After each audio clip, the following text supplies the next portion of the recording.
Okay, so tonight's class is in memory of Shalom ben Lewis, just recently passed away. May his neshama have an aliyah, and may he good chassidus on behalf of his family for all good, B'sir Klal Yisrael. The successor of the Baal Shem Tov was the Mezitcher Maggid. He was his successor, and he led the Chassidic movement for some time. And when he passed away, there was another tzaddik whose name was Mendel of Vitebsk. Although we don't count him officially as one of the Rebbes in the dynasty of Rebbes, but he was a Rebbe. He was the Rebbe for a certain time period, and he eventually moved to Israel. And the Alter Rebbe really wanted to go with him to Israel, and so he accompanied him on the way to Israel. And the Mendel told him he cannot come with him, and he has to go back. But on the way to Israel, they stopped and visited the Tildos Yaakov Yosef. Yaakov Yosef Polno, a famous tzaddik, student of the Baal Shem Tov. And when a Mendel visited him, he mentioned to him, you know, our Rebbe, the Baal Shem Tov, once said a story. He said, yes, I remember. He said, that story was the story of your life. He says, I know. He said, remember that story, he alluded to my visit to you before going to Israel. He said, yes, I'm aware of that. And he said, you know that in that story, he also mentioned that there will be a young man that comes along whose light will shine from one end of the world to the other. And he told Yaakov Yosef, that is the Alter Rebbe. The Alter Rebbe is the one who the Baal Shem Tov meant when he said there will be in the story that he told you that was predicting the future events. He said there will be a young man whose light will shine from one end of the world to the other, and that was the Alter Rebbe. So we're coming now from the 19th of Kislev, the liberation of the Alter Rebbe, and tomorrow night is Chanukah. And as we were discussing last week, there's something unique about the 19th of Kislev that helps us prepare for Chanukah. What's that? The 19th of Kislev is about the pure oil of Torah. The depth of Torah is called in the Zohar the oil of the Torah. There's a wine of the Torah, and deep in the wine of the Torah is also called the secrets of the Torah, but there's the secrets of the secrets. The secrets of the secrets are called the oil of the Torah. So the 19th of Kislev is when Hashem gave us the oil of the Torah. That's the spiritual side of the oil of the Torah. The spiritual side of the oil is the depth of the secrets of the Torah. But that just helps us get in touch with our own pure oil. The oil, the essence of our souls. So tonight actually is the anniversary of the time when our people were back on the Temple Mount. We were victorious over the parents and grandparents of Hamas, as we always were victorious over all of our enemies in every generation.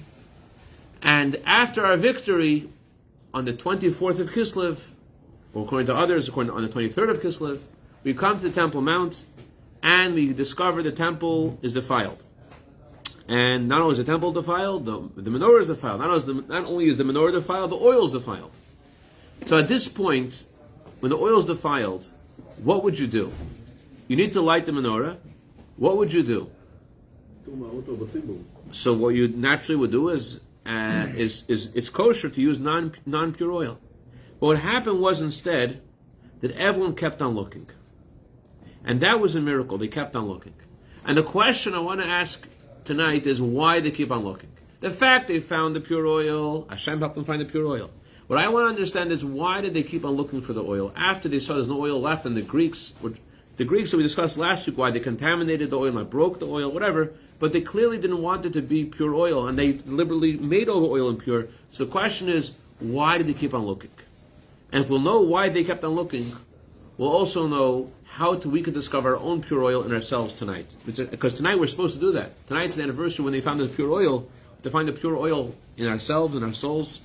Through the oil of the Torah, Hashem gives us the ability to discover that purity within ourselves. So, there's something that all of us deal with different ways. Stress. I find that there's a lot of heaviness in our community, not just in our community, in the world, not just because of what's going on in Israel, but everyone has different things that weigh down on them, right? We have things, whether it's health, whether it's what's going on with your children, whether it's money, whether it's trying to find a soulmate, whatever it is, it's the stuff that weighs down on us and it grates on us. And the question is, how do we deal with this? And in a way that's healthy, because unfortunately we know that it could really, really hurt a person. Stress is something that could really, like, it's a really a medical issue. It's not just a physical, not just an emotional problem. It could be a real medical, physiological problem. As I'm sure some of you heard of broken heart syndrome. It's a real thing, broken heart, and God forbid that affects the person's whole makeup. So we can look at this from the perspective of this week's Torah portion. We learned about Yaakov.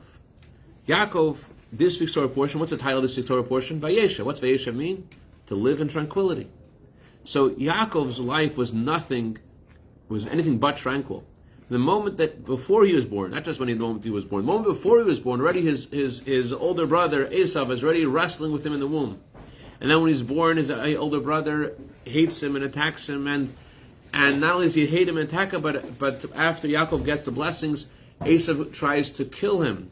Yaakov has to run away. When he runs away, he has to contend with his no-good cheater uncle to try to find his soulmate. And after working for 7 years, then he cheated him and he gave him the wrong person, and now he works another 7 years, and he worked for another 6 years, and Lavan cheats him again. Always going through tremendous pain.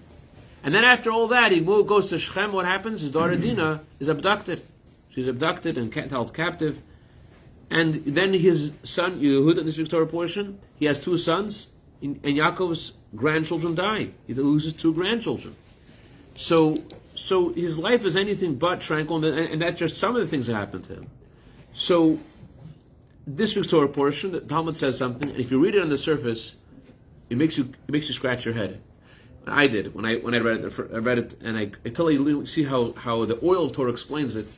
You read it, like, what is going on? Is that what we believe in? The Talmud says this. I'm quoting the Talmud verbatim. Bikesh Yaakov leishe b'shalva. Yaakov wanted to live in tranquility. And what does God respond? Poor guy, right? Finally, let the guy have some respite from all of his troubles in his life. Well, what does God say? Is it not sufficient for the righteous, the reward they have in the world to come? Is not sufficient? Immediately God sends him the enmity of Joseph's brothers, and Joseph being sold into slavery, and the ensuing new travails that Yaakov has to endure. What is going on? Poor guy. Is God so sadistic? He wants to live in peace? You want to live in peace? I'm going to zap you. What is going on? You read it, and it doesn't make any sense. How do we understand that? So to understand this, we have to look a little bit more about the word peace and tranquility. The different kinds of words people use for peace and tranquility. Different things we use to describe something which is not really in tranquility. Like there's the American version of tranquility, right? Mm-hmm. American tranquility is that you have this beautiful house, and you have a garden, and you have a yacht, and you have your private jet. You have some things that you feel like, I've made it. I had these things, now I've made it. Now we all know people that are fabulously wealthy, and not necessarily just because they're fabulously wealthy, have they made it? Are they happy? We all know people. I know people. Everyone here knows people. They're very, very wealthy, and yet they're not really at peace. They're not really happy. They're not really enjoying it. And if you're only happy because of things that are happening on the outside, what you're happy about today is not going to be what you're happy about tomorrow. And those things that you're happy about, you don't always hold on to them. A friend of mine, he was in the airport, and he was trying to catch a flight from Israel back to Belgium, and he sees another man online in the first class line, and this guy's eyes are darting around, looking very nervous. My friend's looking, he knows this guy. Something's bothering him. So he walks over to him and says, can I help you? He says, you don't know what this is like. This is terrible. You don't know what this is like. I don't know what happened. He said, listen, 2 months ago, I had my own jet. You know what it's like? You have your own jet, you go and you land, and there's a limo waiting for you, and now I have to go stand in line like everybody else. Now my friend was online for coach, right? And this guy's online for first class. Not everyone has the ability to fly in first class. And yet this guy's in first class, and how does he feel? He feels like a shmendrik. He feels so embarrassed. He feels mortified. He's standing on first class. Another guy is like, I wish I could be on first class, right? So all of the external things that we think bring us to a state of tranquility and peace aren't really it. And that's what Hashem was telling Yaakov. He's telling Yaakov, the peace that you want is not the American version of it. That's not what I'm going to give you. I'm going to give you something deeper. I'm going to give you the real meaning of peace. The real meaning of peace is, as when we left Egypt, we walked following the cloud of Hashem. We know that God is taking care of us. We're walking with God's cloud. That's the real meaning of peace. So you feel like, as the Tzemach Tzedek says, like a child holding his father's hand, and you feel good because you know you're not going by yourself, that someone's holding your hand. That's the real meaning of peace. The meaning of tranquility. You know you're not going by yourself. Which I want to mention, a very important thing. We all wonder how to open up Hashem's door, right? How do you get Hashem's door to open and the blessings to come down? We all wonder about this, right? And if you don't have a lot of merits, then you wonder, well, am I doomed? Because I don't have all these merits. Maybe if I was like Rav Shimon Bar Yochai, and then I could open lots of doors. But if I don't have all these merits, so then am I doomed? So there's a beautiful letter the Rebbe read this week. I'll share with you the content of it, some of it. The Zohar says, the Rebbe says, that if you don't have the merit to earn from Hashem that He should give you all good, nevertheless, if you have a radiant face in this world, you show a smile, you elicit from on high Hashem's radiant face, so to speak, and you're a simcha rabba, you're a great joy, you're a shadbash, your great joy brings Hashem's joy, and it brings blessings in this world. What it means is, the Rebbe said these words, I'm paraphrasing. He said, when you are happy because you know that Hashem is going to give you something, a reason to be happy, a reason to be happy, a reason to be exuberant, a reason to be ufkalek, the reason to be not just happy. Hashem's going to give you reasons, something you're going to see with your eyes. You'll see that your trust in Hashem was justified, and because you know it's going to happen, you're already smiling now. You already feel good. Your day-to-day changes. You're already in a good mood now because you're expecting good things to happen. That good mood that you have, that brings the brachas down. That opens the door. The good mood that you have, the Zohar says this, I'm not making it up, it's in the script. The good mood you have, you're walking around, you feel happy, that, not just you know in your mind, but you feel different, your day is different, that causes Hashem's door to open, that causes a bracha, even though you don't deserve it. You don't deserve it, but you lean on Hashem, you feel good, that opens the door. So, but here though, the Torah says something else. Here the Torah says something very deep, and it's not something that we always talk about, and not something we always are able to accept. And in order to absorb this, you need to really open your heart and to get it. But it's something worth absorbing, because it's something that we all need to connect to. Rabbi Gershon Schusterman, Nein Gesund, one of the Rebbe's emissaries here in Los Angeles, he was married for many years to his beloved wife Rachel Leah, and they had 11 children together. And when they had their twins, the youngest children, 10 days before Pesach, when his wife was 36 years old, shortly after she gave birth to her children, I don't know how long afterwards, but they were infants. She had a heart attack, and she passed away at the age of 36. So, right, Rachel was 36? I didn't know that. I know that. So, about a year later, it's the anniversary of his wife's passing, and his wife passed away about 10 days before Pesach. About a year later, his oldest child became engaged to get married, and during the 7 days after the wedding of Sheva Brachot, the celebration of the wedding, was their mother's and his wife's yahrzeit. So he gathers his children together and he tells them the following. He says, everyone wants Hashem to be their friend. What do you mean? You want Hashem to give you good. And when you see that's good. And if it doesn't happen that way, just like if you have a good friend, you're able to overlook different things. Your friend scratches you one day, not very pleasant. He steps on your toes one day, not very pleasant, but he's your friend. So you're able to look past it and stay and keep the relationship going. So if you have a relationship with Hashem, Hashem is your friend, you're able to overlook different things. But if someone that's very dear and near to you, Rabbi Schusterman said, Rahman al-Islan, I lost my wife. And you, Rahman al-Islan, maybe even harder for you, lost your mother. And when that happens, you have a choice. And no one can blame you for how you choose, but there's a clear choice. And one choice you can make is, no one can blame you, no one can judge you. The Torah says, don't judge your friend until you're in their place, and because you can't really know what's going on in another person's shoes. In America, we say, don't give anyone advice until you walk a mile in their shoes. You know why? Because first of all, you're a mile away. Second of all, you have their shoes. Anyways, getting back to Rabbi Shusterman. So Rabbi Shusterman gathers his children together and says like this. He says, when that happens, when you lose someone so near to you, so you have a choice. One choice you can make is that you say goodbye to God. Say goodbye to love, goodbye to faith, goodbye to a vision for the world, goodbye to the vision and destiny of creation, the coming Mashiach. Say goodbye to that vision, goodbye to the purpose, say goodbye to God. And no one could blame you. But there's another option. Another option is you dig deeper, and you probe deeper, and you realize that you don't understand everything. You don't even know how your whole own body works. Certainly, you don't know how the solar system works. Certainly, you don't know how the whole galaxy and the universe works. And you know there's something deeper, and Hashem is guiding the world. And you dig deeper, and you reveal your faith in Hashem. If you dig deeper, Rabbi Shusterman said, "This cost me a lot. The information I'm sharing with you cost me a lot, and so please," he said, "please listen to it. Please gain from the wisdom that he gained from his trauma." He said, "If you do dig deeper, and if you do believe, you'll discover a different layer, a different kind of bond with Hashem. And you'll discover that it's infinite. You'll discover that you'll be able to live in a different frequency, a different layer of connection to Hashem, that is infinite, that nothing can break.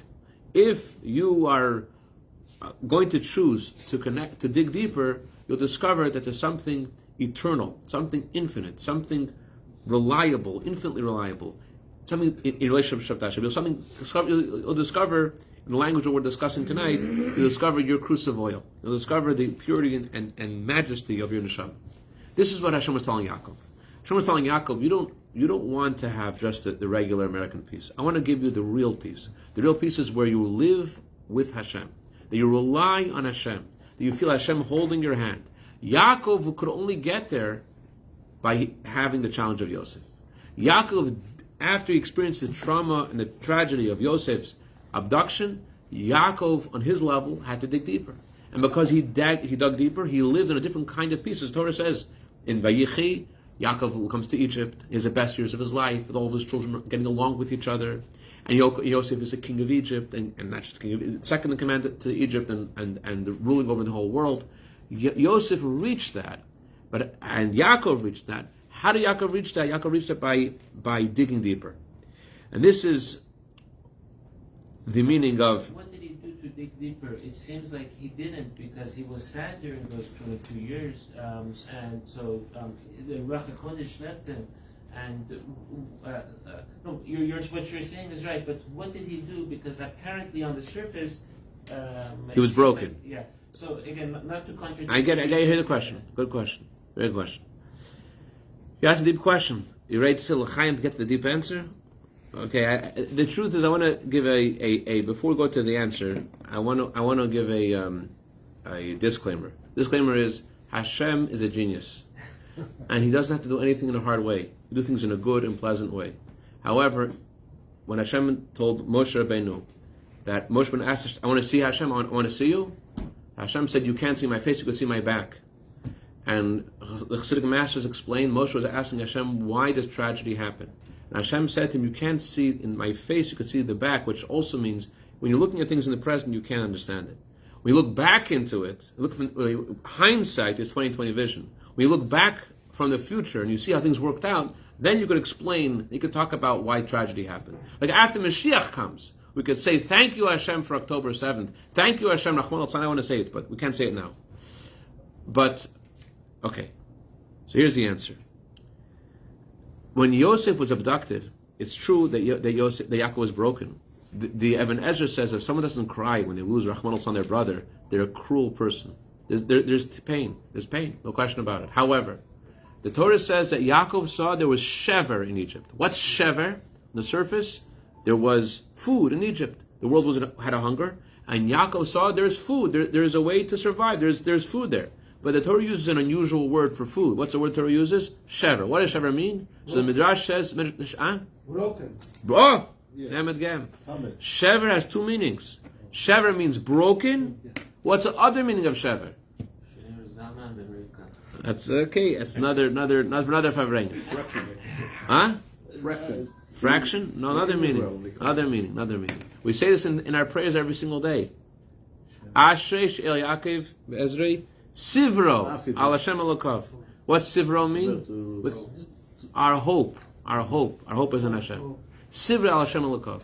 How fortunate is a person who Hashem is there, comes to their assistance. Their hope is in Hashem. When a person is going through a tragedy, Achman al-Tzlan, they have to also realize that this is creating a hope. There's nothing that comes from Hashem just for the purpose of hurting. Yaakov did experience pain. Yes, of course he experienced pain. It was his son, his beloved son. There's nothing to talk about. He experienced it more because he was a lover, like Yaakov was able to love. Because it was a son that was so deserving of love. No question. But beneath the pain of Yaakov was also the hope. The Torah says about the Jewish people, they're like the olive. They're like the olive, and the language is Zayit, Ra'anan, Yafei, Pritor. And the Midrash says that the olive, Tachlito b'sofo, you see the purpose of the olive in the end of the olive. What's the end of the olive? The Torah talks of the 7 fruits of Israel. How does it describe the olive? Zayt, Shemen. The olive is about the oil. So to the Jewish people, when they are crushed, the oil comes out. So there is, in Yaakov's world, there is shivro. There is being broken. Egypt is a place where we were broken. We went to slavery in Egypt. It's a place where we're broken. But also, it's also a place where Yosef was the Shal Kalar. Yosef ruled over all of Israel. Had both.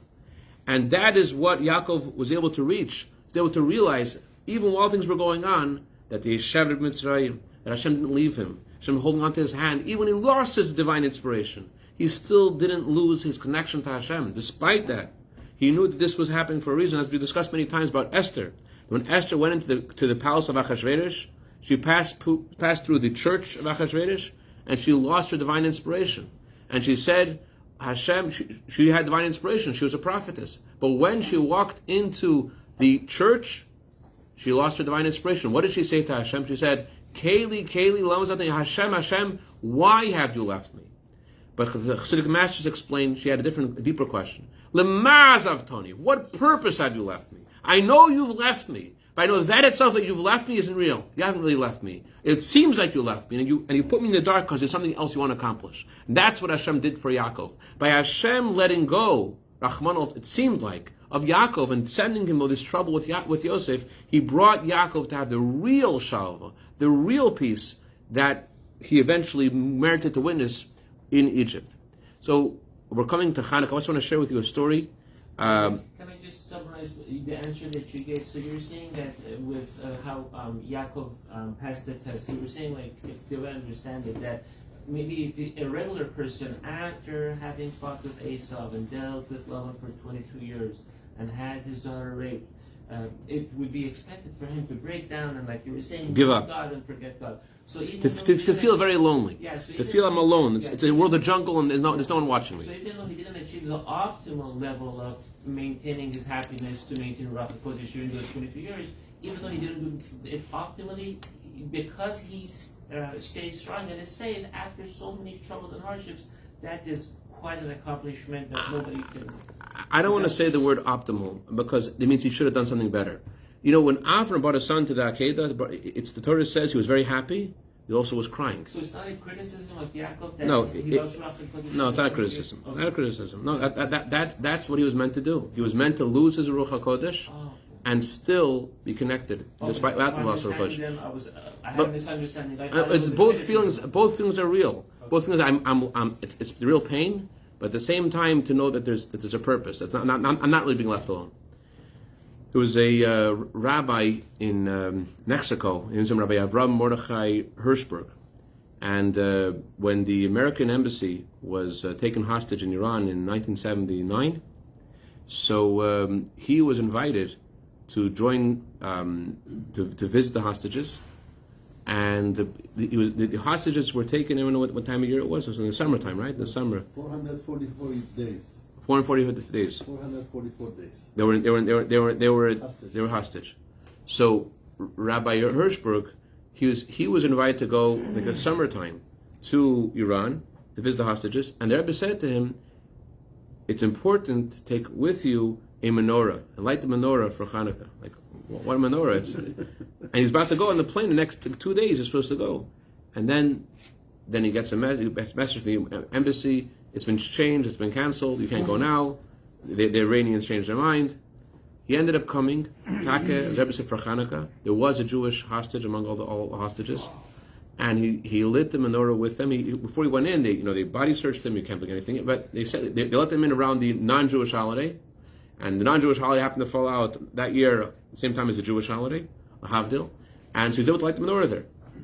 So after he lit the menorah, they invited this delegation of religious people, the other religions, and him to participate in a prayer. And they had this big stage erected, and Khomeini himself came to this celebration, and Rabbi Hirschberg, is also there. There's 1 million people there, literally 1 million people. And everyone at this occasion, at one point of the prayers, they all fall to the ground. Everyone except for Rabbi Hirschberg. Everyone except for Hirschberg, they all fall to the ground. In Iran. They all fall, 1 million people. No, that was after he went to the hostages. They invited him to come to be with Khomeini for some prayer service. He comes there, and everyone's on the floor. He's standing up, and then he sees there's 2 guards next to him. Hey, hi guys. Khomeini wants to talk to you. He comes to Khomeini. Khomeini says to him, "Why didn't you bow down? Why didn't you bow down?"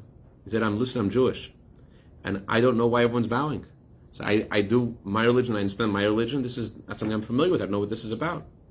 He was like, that was a good answer, he liked it. He said, can I talk to you? He asked, can I have a private audience with you? He says, yeah. He invited him to a private audience, and he spoke to him. And in this private audience, he was very impressed with me with this guy. This guy managed, 1 million people are bowing down, and this guy's not bowing down. So he asked Khomeini for 2 things. One is that the Jewish people should be able to have wine for Shabbat. He asked the delegation, the rabbis in Iran, they said to ask these 2 things. There should be wine for Shabbat, and also, that year in Iran there was a curfew. There's a curfew, because there's a curfew, people couldn't leave to go to Slichot in Elul. In Elul we do the early morning prayers, the whole month of Elul. So you couldn't go outside in the early morning because there was a curfew. So he asked Khomeini for permission for the Jews to do Slichot. So Khomeini says, granted. If a Jew comes with carrying his talit to Kenisa, going to Shul, Gabul Bashay.